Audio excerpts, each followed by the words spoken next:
మీ car EMI కట్టలేకపోతున్నారా? మీ car EMI మేము కడతాం. ఈ నెంబర్ కి కాల్ చేయండి. ప్రేమించి పెళ్లి చేసుకున్నాను సార్. ప్రతి దానికి అనుమానించేసారు తను నన్ను.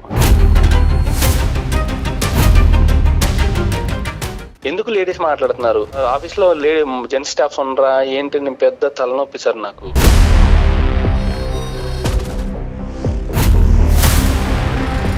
పెళ్ళి అయ్యి ఎంతకాలం అయింది? డివోర్స్ కూడా అయిపోయింది సార్. ఇప్పుడు మీ సైడ్ వర్జన్ వింటున్నాం, మరి అమ్మాయి సైడ్ వర్జన్ మనం వినట్లేదు కాబట్టి వాళ్ళ ఫోన్ నేను లిఫ్ట్ చేయకపోతే నాకు ఉన్న ఉద్యోగం కూడా పోతుంది సార్. నేను తను నాకు విడాకులు ఇచ్చేసాక ఇంట్లో ఇంకో సంబంధం చూసారు సార్ నాకు. నేను పెళ్లి చేసుకోబోయే అమ్మాయికి తన ఆఫీస్ స్పేస్కి వెళ్ళి మరి నా గురించి బ్యాడ్ గా చెప్పింది తను.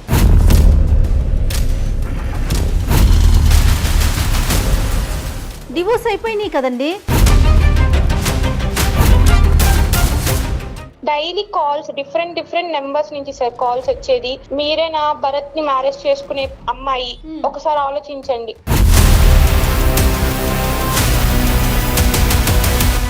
మళ్ళీ నన్ను పెళ్లి చేసుకో అని చెప్పి సూసైడ్ అటెంప్ట్ చేసింది సార్. తను ఎంత టార్చర్ చేశారో, మళ్ళీ మీ అమ్మాయి ఎన్ని ప్రాబ్లమ్స్ ఫేస్ చేయాలో, ఇలా వాళ్ళ మైండ్ ని కూడా చేంజ్ చేస్తా ఉన్నారు వాళ్ళు.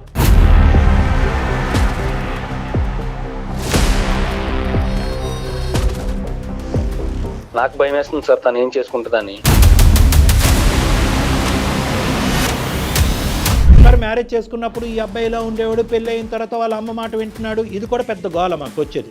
అదేవిధంగా అబ్బాయిలు ఏమంటా ఉంటారు, టైం దొరికినప్పుడల్లా మీ అమ్మకు ఫోన్ చేస్తావు, అమ్మ పప్పులో ఎంత ఉప్పు వేయచ్చు అని మీ అమ్మని అడుగుతావు, అమ్మ ఈరోజు సాంబార్ వాడాలా లేదంటే తోటకూర వేపడి చేయాలని మీ అమ్మని అడుగుతావు.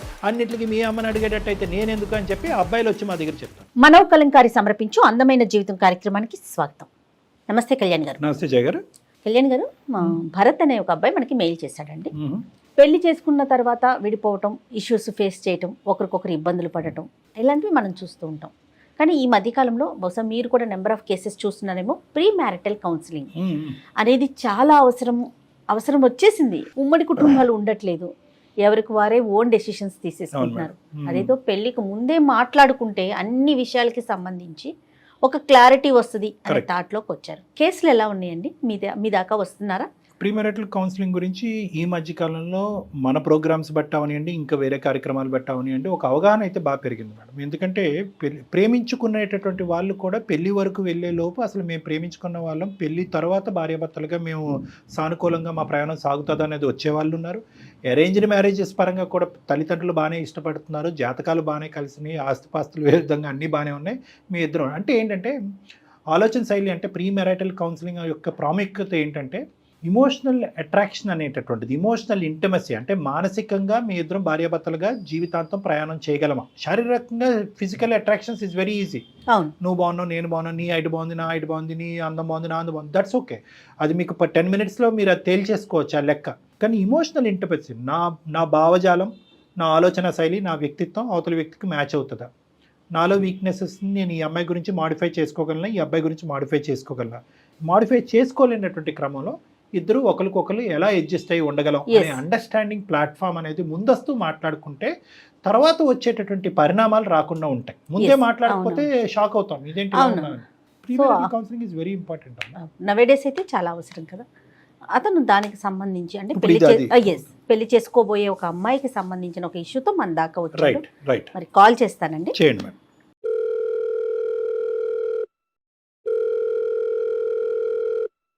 హలో, నమస్తే అండి, భరత్ గారా? అవునండి, భరత్ అండి. ఎవరండి? నేను జయానండి, అందమైన జీవితం ప్రోగ్రామ్ నుంచి కాల్ చేస్తున్నాను, సుమన్ టీవీ నుండి. నమస్తే మ్యామ్. నాతో పాటు డాక్టర్ కళ్యాణ్ చక్రవర్తి గారు ఉన్నారండి. చెప్పండి భరత్ గారు. అంటే సార్ నాకు ఒక సమస్య ఉంది సార్. నేను ఒక అమ్మాయిని ప్రేమించాను సార్. మీరేం చేస్తుంటారు భరత్? నేను సాఫ్ట్వేర్ ఇంజనీర్ అండి. ఓకే. అమ్మాయి అంటే ఎడ్యుకేటెడ్ మేడం, కానీ జాబ్ లేదు, ఇంట్లోనే ఉండేది అంటాను. అసలు మీ పరిచయం ఎలా జరిగింది అది చెప్పండి ఒక్కసారి డాక్టర్ గారికి. పరిచయం అంటే సార్ తనది మా పక్కూరే అండి. అప్పుడప్పుడు కాలేజ్ టైంలో గట తెలిసిన మొహమే మేడం. ఓ, అయితే తనని ఒక బస్ లో పరిచయం అవడం వల్ల 1 year నుంచి అలాగా డీప్ గా లవ్ చేసుకున్నాం మేడం. ఇంట్లో ఒప్పుకోకపోతే ఇంట్లో ఒప్పించి మరి ప్రేమించి ఇద్దరిని 2 వైపులా ఒప్పించి మరి నేనే మ్యారేజ్ చేసుకున్నాను మేడం. ప్రేమించుకున్నప్పుడు భరత్ అంతా కూడా స్మూత్ గానే ఉంది, అప్పుడు ఏం డిఫరెన్స్ ఆఫ్ ఒపీనియన్ కానీ ఏమీ రాలేదు. ఓన్లీ థింగ్ ఏంటంటే పెద్దలు అంగీకరించకపోవటం, ఆ ఇరువైపుల పెద్దల్ని మీరే అంగీకరించేటట్టు విధంగా చేసుకున్నారు, అంతే కదా? అవును సార్. పెళ్ళి అయ్యి ఎంతకాలం అయింది? అంటే సార్ ఇప్పటికి డివోర్స్ కూడా అయిపోయింది సార్. ఆ, అంటే సార్ 1 year తర్వాత డైవర్స్ కి అప్లై చేసాను సార్. తను నా మాట వినకుండా అసలు నేను ఎక్కడికి వెళ్తున్నావు ఎందుకు వెళ్తున్నావు మాట్లాడితే ఇదే sir. Office software office timings అంటే మీకు తెలియదే ఉంది సార్. ఎప్పుడు ఆఫ్టర్నూన్ 11కి వెళ్తాం, నైట్ 12-2 కూడా అవుతుంటది. ఆ నైట్ టైంలో ఫోన్స్ వస్తుంటే ఎవరు చేశారు, ఎందుకు చేశారు, లేడీస్ ఎందుకు మాట్లాడుతున్నారు, ఇలా తలగా ప్రతి దానికి అనుమానించే సార్ తను నన్ను. అసలు ఏ విషయం తను నచ్చ చెప్దామని అసలు వినేది కాదు సార్ నా మాట తను. మరి వాళ్ళ తల్లిదండ్రులు చేసి చెప్పించారా ఇది కరెక్ట్ కాదమ్మా అని చెప్పి? సార్ చెప్పించింది సార్ చాలా. వాళ్ళ పేరెంట్స్ కూడా చెప్పారు సార్ వద్దని. వాళ్ళ పేరెంట్స్ మాట వినలేదు, మా పేరెంట్స్ మాట వినలేదు సార్ తను. ఈ ఓవర్ పొసెసివ్నెస్ అనేటటువంటిది పెళ్ళైనటువంటి కొత్తలో చాలా సర్వసహజం ఆడవాళ్ళకి. దాన్ని శృతి మించినటువంటి పరిస్థితికి వెళ్ళి ఆ అమ్మాయిగానే ఆ ఊహ కాస్త ఇంకో లెవెల్కి వెళ్ళిపోయి డివోర్స్ వరకు వెళ్ళిపోయింది. అయితే సార్ తనకి నాకు విడాకులు అయిపోయి 1 year అవుతుంది సార్ ఆల్రెడీ. ఆ స్టోరీ క్లోజ్ అయిపోయింది. నాకు విడాకులు ఇచ్చేసాక ఇంకా నేను 6 నెలలు బయటకు రాలేక సార్. అలాంటి పరిస్థితుల్లో ఎన్నో బాధలు పడి ఆఫీస్ వర్క్ చేయలేక ఎన్ని మైండ్ లో పెట్టుకున్నాక ఇంట్లో ఇంకో సంబంధం చూసారు సార్. నాకు మూవ్ ఆన్ అవుదామని నేను ఓకే చెప్పాను సార్.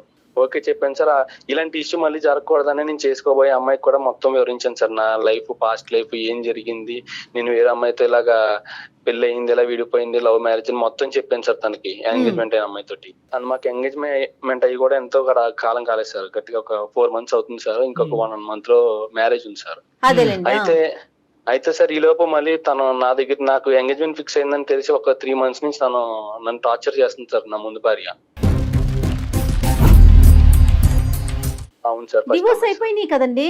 నాకు మ్యారేజ్ ఫిక్స్ అయిందని తనకి ఎలా తెలిసిందో తెలియలేదు సార్. ఒక రోజు ఇంటికి వచ్చి గొడవ చేసింది సార్. నా దగ్గరికి వచ్చి నువ్వు మంచివాడివి, నీ గురించి అసలు అలా అనుకోలేదు, నీకు అసలు ఏ అలవాట్లు లేవో ఏ అమ్మాయి లేదు, నేను నమ్ముతున్నాను. అప్పుడు నా మాట నేను అసలు ఎందుకు ఇలా చేసానో కూడా తెలియలేదు, అయిపోయింది మళ్ళీ నేను పెళ్లి చేసుకో అని బతిమాలుతుంది సార్ నన్ను తను. ఏంటి ఇప్పుడు మళ్ళీ ఏమంటుంది? మళ్ళీ మీ ఇద్దరు రీమ్యారేజ్ చేసుకోవాలని కోరుకుంటుందా?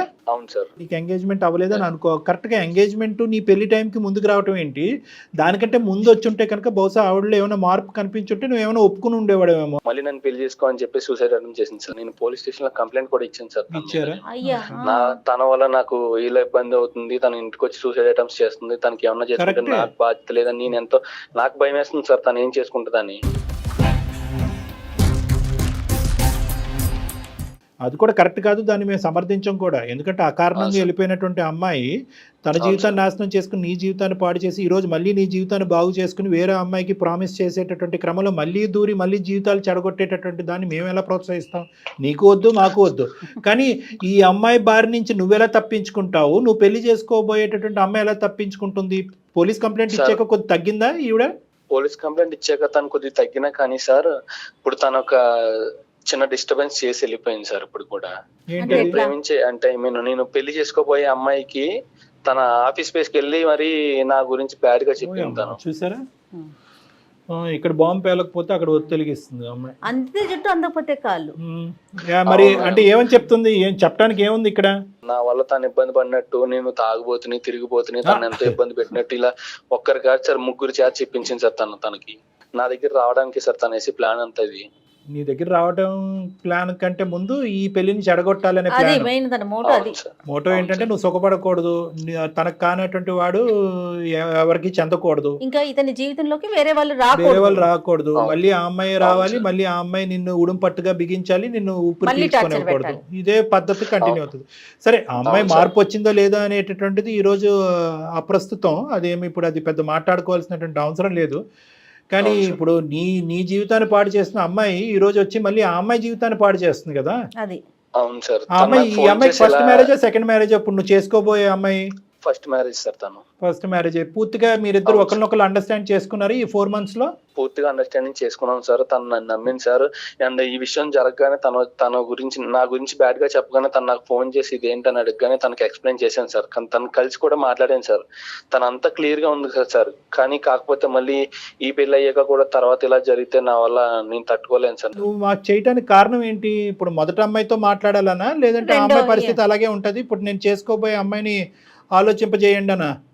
సార్ నాకు మొదటి అమ్మాయి వద్దు సార్. నాకు రెండవ అమ్మాయి ఇప్పుడు చేసుకోబోయే అమ్మాయికి నాకు ఫ్యూచర్ లో ఎలాంటి ప్రాబ్లమ్స్ వస్తాయన్న భయం ఉంది సార్ నాకు. నేను అలాంటి ఫేస్ చేయలేను సార్. మాకు ముందుగానే పెళ్లికి ముందుగానే మీరు ఏమన్నా ఒక సజెషన్స్ ఇస్తారు, మాకు మా బంధాన్ని నిలబెడతారని చెప్పేసి మిమ్మల్ని ఆశ్రయించాను సార్ నేను. సరే, ఇప్పుడు నువ్వు చేసుకోబోయే మంచి ఆలోచనే. చేసుకోబోయే అమ్మాయి పేరు మాధవి సార్. మాధవి గారు. సో ఏం చేసావంటే, వాస్తవానికి నీ ఈమెయిల్ వచ్చిన తర్వాత మేము కొన్ని ఎంక్వైరీస్ కూడా జయ మేడం కండక్ట్ చేశారు.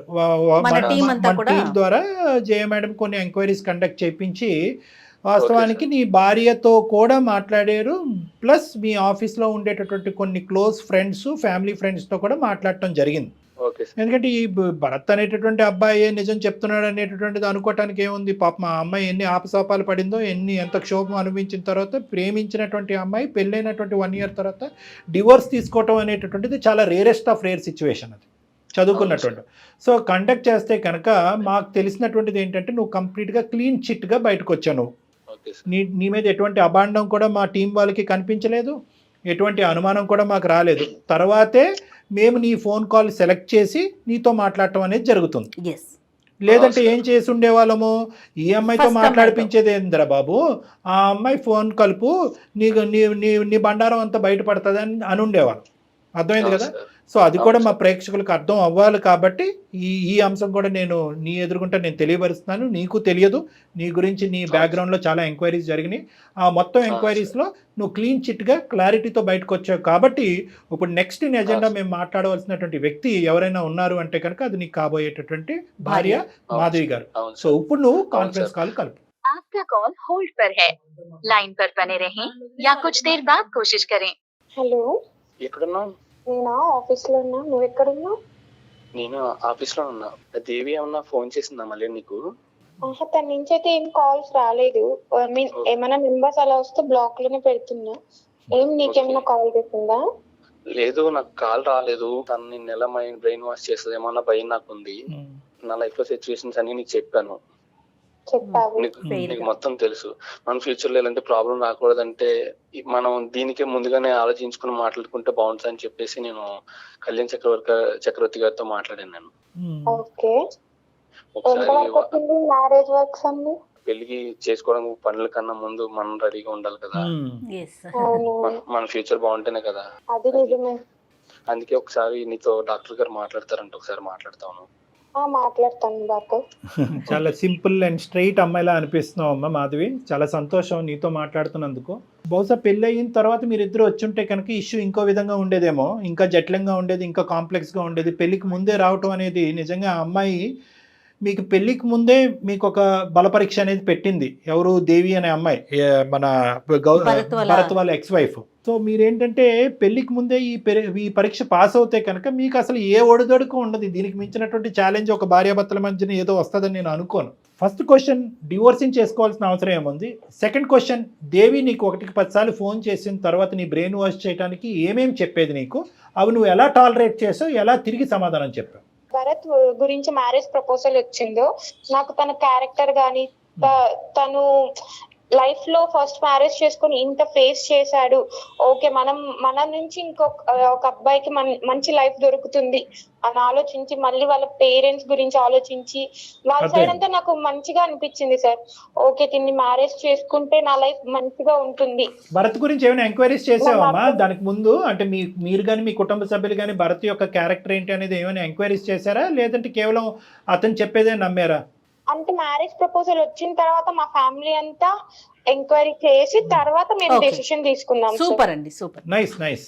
మరి దేవి సంగతి చెప్పమ్మా. దేవి ఎన్నిసార్లు నీకు ఫోన్ చేసింది? ఏం చెప్పేది అది ఎలా డీల్ చేసేదాన్ని నువ్వు?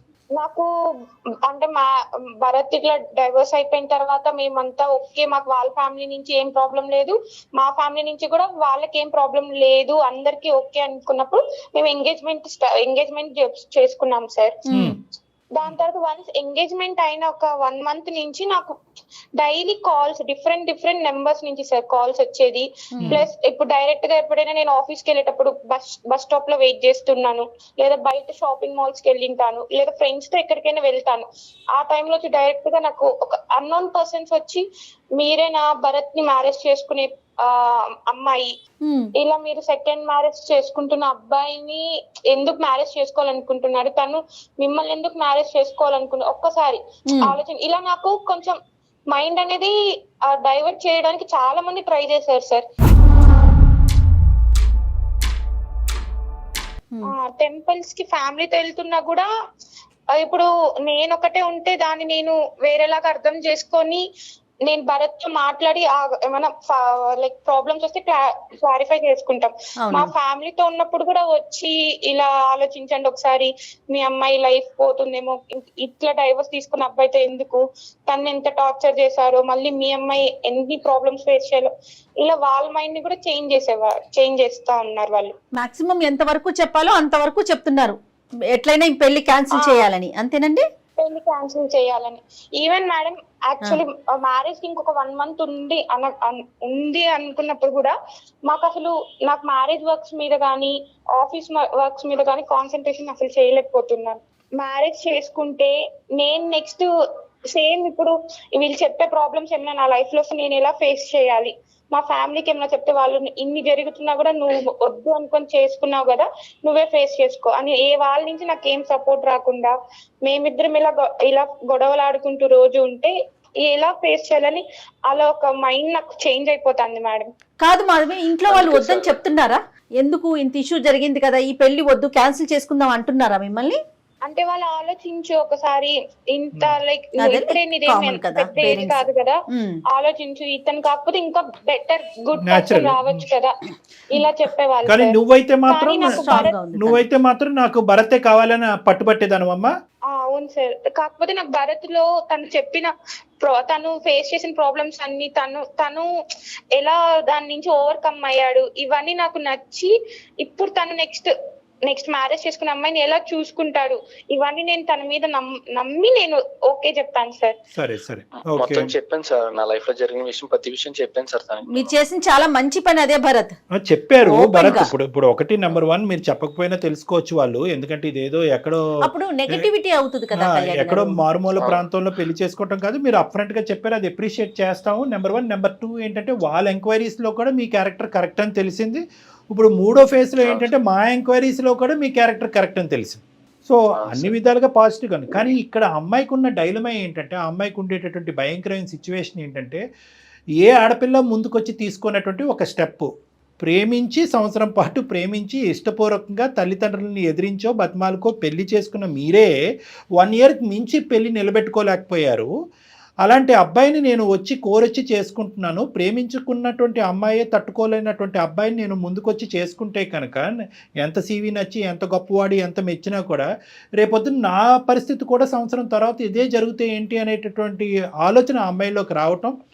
దాంతోపాటు ఏంటంటే వెనక నుంచి వచ్చి దేవి ఈ విధంగా నలుగురి చేత 4 మాటలు చెప్పించి ఈ అమ్మాయి బ్రెయిన్ వాష్ చేయటం. ఈ అమ్మాయి ఏంటంటే ముందు నువ్వు వెనకతలు గొయ్యి, నచ్చినటువంటి అబ్బాయి, అన్ని బాగున్నటువంటి అబ్బాయి, ఎంతో సిన్సియర్గా చెప్పినటువంటి అబ్బాయిని చేసుకోవాలా, లేదంటే లోకం అంతా కూడా ఒకే తట్టి మీదకి వచ్చి ఎందుకు రిస్క్ అనేటటువంటి మాట దేవి మాటల్లో ఏమన్నా 1% అన్నా నిజం ఉందేమో, చేతులు దులుపుకుని ఎంగేజ్మెంట్ వరకే అయ్యింది కదా, ఏముందిలే పెళ్లి వరకు అవ్వలేదు కదా అని చెప్పి వెనక్కి వెళ్ళిపోవాలనేటటువంటి ఆలోచనతో ఆ అమ్మాయి చేసినటువంటి పోరాటం, ఇప్పుడు వరకు చేసినటువంటి పోరాటం బహుశా చాలా కష్టసాధ్యం. అది ఎందుకు 1% రిస్క్ ఉన్నా కూడా ఎందుకు ఇటువంటి దాంట్లో దిగాలి? పెళ్లి సంబంధాలు రాక, జీవితం లేక, కుటుంబం లేక, అన్నీ ఉన్నా కూడా అమ్మాయి నీ వెనకతలు వచ్చింది కాబట్టి నిజంగా వెరీ వెల్ అప్రిషియేటెడ్, చాలా గ్రేట్, నువ్వు చాలా అదృష్టవంతుడివి. కానీ ఇప్పటికీ కూడా మాధవి మనసులో ఒక డైలమా ఉంది. అవును సార్. డైలమా ఉందా, అనుమానం ఉందా, భయం ఉందా, ఏముంది? వరకు వెళ్తే వాళ్ళ నుంచి నేను ఇంకెన్ని ప్రాబ్లమ్స్ ఫేస్ చేయాలి, ఇలా చాలా సార్. రేపు సొసైటీలో నేను ఎలా ఫేస్ చేయాలి ప్రాబ్లమ్స్, ఇలా మ్యారేజ్ చేసుకుంటే అని నాకు ఒక డైలమాలో ఉన్నాను సార్ నేను. కదమ్మా, ఇప్పుడు దేవి డైరెక్ట్గా అప్రోచ్ అయిపోతుందా నీకు ఇప్పుడు ఇంతకు ముందులా కాకుండా? అంటే అలా కూడా కాదు సార్, చాలా కాల్స్ డిస్టర్బ్ సార్, అసలు ఏం వర్క్స్ చేసుకోలేకపోతున్నాను. ఇంకా అమ్మాయి మీద ఏదైనా యాక్షన్ తీసుకోమని చెప్పి వెళ్ళటమే చట్టపరంగా, అంతే కదా. ఆల్రెడీ మీరు పోలీస్ కేసు ఫైల్ చేశారు కాబట్టి ఈ అమ్మాయి అనవసరమైన న్యూసెన్స్ చేస్తుందని చెప్పి న్యూసెన్స్ కేసు పెట్టచ్చమ్మా. మీరిద్దరు కూడా మీ ఇద్దరు కలిసిగట్టుగా వెళ్ళి మీరు న్యూసెన్స్ కేసు పెట్టచ్చు. ఇప్పటి వరకు ఆ అబ్బాయి పెట్టాడు, కానీ ఇద్దరు వెళ్ళి పెడితే కనుక ఆ అమ్మాయికి న్యాయస్థానం అనేది సరైనటువంటి పోలీస్ స్టేషన్లో కానీ సరైన బుద్ధి వస్తుంది. కానీ దానికంటే ముఖ్యం ఏంటంటే ఆ అమ్మాయిని ఇక్కడ డిలీట్ చేసి ఎలిమినేట్ చేయడం, ఈ జీవితంలో ప్రమేయం లేకుండా ఉండటం అనేటటువంటిది ఇక్కడ పెద్ద అంశం కాదు. ఎందుకంటే కనుక దానికి ఆ అమ్మాయి ఇప్పటికీ కూడా అదే ఓవర్ పొసెసివ్నెస్ అనేటటువంటి సినారియో కొనసాగిస్తుంది. నాకు దక్కనటువంటి, నేను ప్రేమించి నాకు దక్కనటువంటి అబ్బాయి ఎవరికి దక్కకూడదనే ఒక స్వార్థపూరితమైనటువంటి ఆలోచన, లేదంటే ఆ అమ్మాయి ఎక్కడ పప్పులో కాలేసింది అనేటటువంటి రియలైజేషన్ రావటం వల్ల ఎంత మంచి వ్యక్తిని నేను పోగొట్టుకున్నానో ఆ మంచి వ్యక్తిని మళ్ళీ నా జీవితంలో ఏదో విధంగా 100 రాబట్టుకోవాలి అనేటటువంటి ఆలోచన, దాంతో ఒక స్వార్థపూరితమైనటువంటి ఆలోచనతో పాటు ఒక శాడిస్టిక్ మెంటాలిటీ ఆ అమ్మాయిలో కనిపిస్తుంది అన్నది మనకు తెలుస్తుంది. మేము కూడా ఎంక్వైరీస్ చేసిన దాంట్లో ఏంటంటే కీ క్యారెక్టరిస్టిక్స్ ఆ అమ్మాయికి ఉన్నాయి. ఆ అమ్మాయికి ఒక నార్సిస్టిక్ పర్సనాలిటీ డిసార్డర్ అన్నట్టుగా మాకు తెలిసింది. అదంతా వేరే విషయం. నేను ఇక్కడ చెప్పేది ఏంటంటే ఆ అమ్మాయి ఎలాంటిది, ఆ అమ్మాయి నార్సిస్టిక్కా, శాడిస్టిక్కా, స్వార్థపూరితమా, లేదంటే మిమ్మల్ని ఇద్దరిని ధ్వంసం చేసి మళ్ళీ భరత్ని దక్కించుకునే ప్రయత్నం చేసిందా, లేదంటే భరత్ యొక్క జీవితం సర్వనాశనం అయ్యేంత వరకు ఆ అమ్మాయి నిద్రపోదా, ఇలాంటివి చాలా అంశాలు మనం మాట్లాడుకోవచ్చు. కానీ ఇక్కడ ప్రత్యేకంగా కావాల్సింది ఏంటంటే ఈరోజు పెళ్లి కావాల్సినటువంటి అబ్బాయిలు అమ్మాయిలకి నేను ప్రత్యేకంగా చెప్పేటటువంటి అంశం ఏంటంటే ప్రీ మ్యారిటల్ కౌన్సిలింగ్ అనేది చాలా ముఖ్యమైనటువంటి అంశం. ఇలాంటి వాటి గురించే ఒక సిచ్యువేషన్ ఫేస్ చేశాను నా లైఫ్ లో, మళ్ళీ ఇలాంటిది నేను ఫేస్ చేయడానికి రెడీగా లేను. నువ్వు ఇప్పుడు నా మీద ఎన్ని నమ్మకాలు పెట్టుకున్నా కానీ ఫ్యూచర్ లో తన నా మాటలు కొంచెం నిజం అనిపించచ్చు నీకు. మ్యారేజ్ కి ముందు ఈ ప్రాబ్లమ్స్ అన్ని సాల్వ్ చేసుకోవాలి. నెక్స్ట్ ఫ్యూచర్ లో ఇప్పుడు నువ్వు ఆ ప్రాబ్లమ్స్ ఫేస్ చేసి వచ్చావు, నేను ఆ ప్రాబ్లమ్స్ కూడా ఫేస్ చేయకూడదు నా మ్యారేజ్ లైఫ్ లో అని నేను డిసైడ్ అయ్యాను. సో అందుకే నేను కొంచెం ఇలా డైలమాలో ఉంటున్నాను. ఇక్కడ ఏంటంటేనమ్మా, ఒకటే మాధవి భరత్ మీ ఇద్దరికి చెప్పేది ఏంటంటే ఈరోజు ఇప్పుడు మీరు చేసినటువంటి ప్రయాణం ఒక 4 నెలలు మాత్రమే. దీనికంటే ఎన్నో 10 రెట్లు మీరిద్దరు ప్రయాణం చేయాలి. ఎన్నో సంవత్సరాల పాటు జీవితకాలం ప్రయాణం చేయాలి. ఇప్పుడు ఈ అమ్మాయి పెట్టినటువంటి వర్డ్స్, ఈ బీజాలు ఏవైతే ఆ అమ్మాయి నాటిందో నీ బ్రెయిన్లో, ఓకే భరత్ సంగతి తీసి పక్కన పెట్టేసి మాధవి, ఎప్పుడైతే ఏజ్తో పాటు నీకు ఒక మెచ్యూరిటీ, ఒక అవగాహన, ఒక ఆలోచన, ఎక్స్పోజర్, ఎక్స్పీరియన్స్ పెరుగుతాయో ఏదో ఒక చిన్నపాటి సంఘటన నీకు కనిపించవచ్చు. ఎవరితోనో మాట్లాడుతున్నాడో, ఎవరితో చాలా ఫెమిలియర్గా వ్యవహరిస్తున్నాడో అనేది. అప్పుడు ఏమవుతుందంటే ఆ చుక్క ఈ చుక్క కలవకూడదు. అప్పుడు దాని గురించి అనమాట ప్రీ మ్యారిటల్ కౌన్సిలింగ్ అనేది ఎందుకు చాలా ఇంపార్టెంట్ అంటే కనుక మీరు చెప్పుడు మాటలు వినకుండా మీ మనసుతో ఒకరినొకరిని అర్థం చేసుకోండి అనేటటువంటిది, ట్రాన్స్పరెంట్గా ఒకరినొకరిని అర్థం చేసుకోండి. ఏదున్నా కూడా సీక్రెట్స్ పెట్టుకోకుండా ఓపెన్గా డిస్కస్ చేసుకోండి. మీ ఇద్దరి లోపల ఉండేటటువంటి వ్యక్తిత్వపరమైనటువంటి లోపాలు మీరిద్దరు ట్రాన్స్పరెంట్గా డిస్కస్ చేసుకుని ఏది చేయగలం ఏది చేయలేము అనేది మీరు ఓపెన్గా డిస్కస్ చేసుకుంటే బయట నుంచి వచ్చేటటువంటి మాటలు మీ మనసులో ఇరుక్కోకుండా ఉంటాయి, ఇలాంటి పరిస్థితులు రాకుండా ఉంటాయి అనేది. మీ ఇద్దరి జీవితంలో ఈ అమ్మాయి వచ్చి చాలా పుణ్య కార్యక్రమం చేస్తుందని నేను చెప్పాలి. ఎందుకంటే కనుక ఏదైతే ఈ పార్టీ బ్యారియరు ఈరోజు దేవి అనే వ్యక్తిని నీ జీవితంలోకి వచ్చి నీ బ్రెయిన్లో ఈ మాటలు పెట్టకపోతే కనుక మీ పేరెంట్స్ నువ్వు ఇంకొద్ది ముందుకెళ్ళి ఇంకొంత ఎక్స్ట్రా ఎంక్వైరీస్ చేసి ఉండేవారు కాదు. సుమన్ టీవీ వాళ్ళు మేము కూడా మా టీం వరకు వచ్చి మేము కూడా ఈ ఎంక్వైరీస్ చేసి ఉండేవాళ్ళం. ఇప్పుడు ఏంటంటే ఒక ఫ్రెష్ పేజ్గా నీకు భరత్ అనేటటువంటి వ్యక్తి నీ కళ్ళెదురుగుంటా ఉన్నాడు కాబట్టి బల్ల గుద్ది మనసు మీద చేసుకుని Bharat is made for each other, you both are made for each other అనేటటువంటిది మేము చెప్పగలుగుతున్నాం. 3 పాయింట్స్ జాగ్రత్తగా గుర్తుపెట్టుకోండి. ఒకటి, ఏ మ్యారేజ్ అయినా ప్రీ మ్యారిటల్ కౌన్సిలింగ్ అనేది ఇంపార్టెంట్ అని. ఎందుకంటే ప్రేమించే పెళ్లి చేసుకునే వాళ్ళైనా కానీ లేదంటే అరేంజ్డ్ మ్యారేజ్ అయినా కూడా ప్రీ మ్యారిటల్ కౌన్సిలింగ్ అనేటటువంటిది ప్రాబ్లమ్స్ వచ్చి చేసేటటువంటి కౌన్సిలింగ్ కాదు. ఒకప్పుడు ప్రాబ్లమ్స్ వస్తే కనుక దాన్ని ఎలా ఎదుర్కోవాలి, మనస్పర్ధలు వస్తే కనుక ఎలా ఎదుర్కోవాలి, భిన్నంగా ఆలోచించేటటువంటి పరిస్థితులు వస్తే కనుక, అంటే పెళ్లికి ముందు పెళ్లి తర్వాత ఒకేలాగా లేనటువంటి పరిస్థితి వస్తే కనుక ఆ ఛాలెంజెస్ని ఎలా ఫేస్ చేయాలి అనే దానికి ప్రీ మ్యారిటల్ కౌన్సిలింగ్ అనేది కరోనా వైరస్ రాకుండానే వ్యాక్సినేషన్ ఎలా అయితే చేసుకుంటున్నాం దాని లాంటిది అనమాట. ఇది ఒక వ్యాక్సిన్ లాంటిది, ముందు జాగ్రత్త చర్య. ఎగ్జాక్ట్లీ అండి, ఇది నెంబర్ 1 గుర్తుపెట్టుకోండి. నెంబర్ 2 ఏంటంటే ప్రీ మ్యారిటల్ కౌన్సిలింగ్లో ప్రధానంగా చెప్పేది ఏంటంటే ఇందాక నేను చెప్పినటువంటిగా ట్రాన్స్పరెన్సీ ఈజ్ వెరీ ఇంపార్టెంట్. ఎటువంటి లోపాలు ఉన్నా ఏమున్నా కూడా ముందస్తు చెప్పేసుకోండి.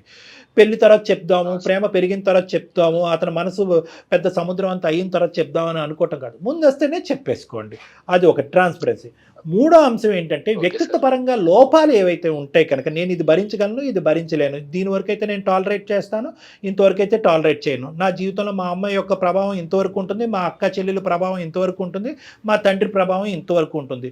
ఎవరెవరు మీ ఇద్దరి జీవితంలో మధ్యస్థు దూరుతారో, ఎవరెవరి యొక్క ప్రమేయం మీ జీవితాల్లో ఉంటాయి అంటే మీ వ్యక్తిత్వాలే కాకుండా చుట్టుపక్కల ఉండేటటువంటి వేరే వాళ్ళ యొక్క వ్యక్తిత్వాలు కూడా మీ జీవితంలో ఎటువంటి ప్రభావం ప్రమేయం ఉంటుంది అనేది ముందస్తు మాట్లాడుకోవాలి. ఎందుకంటే ఇది చాలా ఇంపార్టెంట్. సార్ మ్యారేజ్ చేసుకున్నప్పుడు ఈ అబ్బాయి ఇలా ఉండేవాడు, పెళ్ళి అయిన తర్వాత వాళ్ళ అమ్మ మాట వింటున్నాడు, ఇది కూడా పెద్ద గోల మాకు వచ్చేది. అవునవును. ఇది పెద్ద ప్రాబ్లం. అవునండి. మా అత్త మాట వింటాడు, ప్రేమించేటప్పుడు ఏమొచ్చి నువ్వే ప్రపంచం, నువ్వే జీవితం, నీలాంటి అమ్మాయిలు నేను చూడలేదని అంటాడు. పెళ్ళి అయిన తర్వాత వాళ్ళ అమ్మ పక్కనే కూర్చుంటాడు, వాళ్ళ అమ్మ చెప్పిందేమి అంటాడు, ఈకలు పక్కపక్కలో అనేది అంటూ ఉంటాడు. సో కాబట్టి ఏంటంటే వాళ్ళు చుట్టుపక్కల ఉండేటట్టు. అదేవిధంగా అబ్బాయిలు ఏమంటా ఉంటారు, ఇదేంటి ఎప్పుడు టైం దొరికినప్పుడల్లా మీ అమ్మకు ఫోన్ చేస్తావు, అమ్మ పప్పులో ఎంత ఉప్పు వేయచ్చు అని మీ అమ్మని అడుగుతావు, అమ్మ ఈరోజు సాంబార్ వాడాలా లేదంటే తోటకూర వేపడి చేయాలని మీ అమ్మని అడుగుతావు, అన్నింటికి మీ అమ్మని అడిగేటట్టు అయితే నేను ఎందుకు అని చెప్పి అబ్బాయిలు వచ్చి మా దగ్గర చెప్తాను. సో ప్రీమెరైటల్ కౌన్సిలింగ్ అనేది కేవలం మీ మనసులు మీ మనస్తత్వాలు అర్థం చేసుకోవటమే కాకుండా ఎవరెవరు ఎంత పాత్ర పోషిస్తారు మీ ఇద్దరి జీవితాలు అనే సబ్జెక్ట్ కూడా ఇరువైపులా అర్థం చేసుకోవడానికి ప్రీమెరైటల్ కౌన్సిలింగ్ అనేది ఫ్యామిలీ కౌన్సిలింగ్ కింద కూడా పనిచేస్తారు. ఎంత బలంగా ఉన్నా కూడా దేవి లాంటి వ్యక్తులు పదే పదే మీ జీవితాల్లో దూరి మిమ్మల్ని ఇబ్బంది పెట్టేటటువంటి పరిస్థితి వస్తుంది అంటే కనుక మీరిద్దరు ఇంకా చిన్నపిల్లలు, భవిష్యత్తు ఉంది. అటువంటి సాడిస్టిక్ మెంటాలిటీతో, నార్సిజం అనేటటువంటి ఆలోచన శైలితో వచ్చే దేవి లాంటి వ్యక్తులు మీ జీవితంలో వచ్చి ఇంకా చిందరవందర చేయకుండా మీరు పోలీస్ స్టేషన్కి వెళ్ళటం కానీ లీగల్ అడ్వైస్ తీసుకోవటం కానీ ఖచ్చితంగా అయితే మాత్రం చేయాలమ్మా రానున్న రోజుల్లో.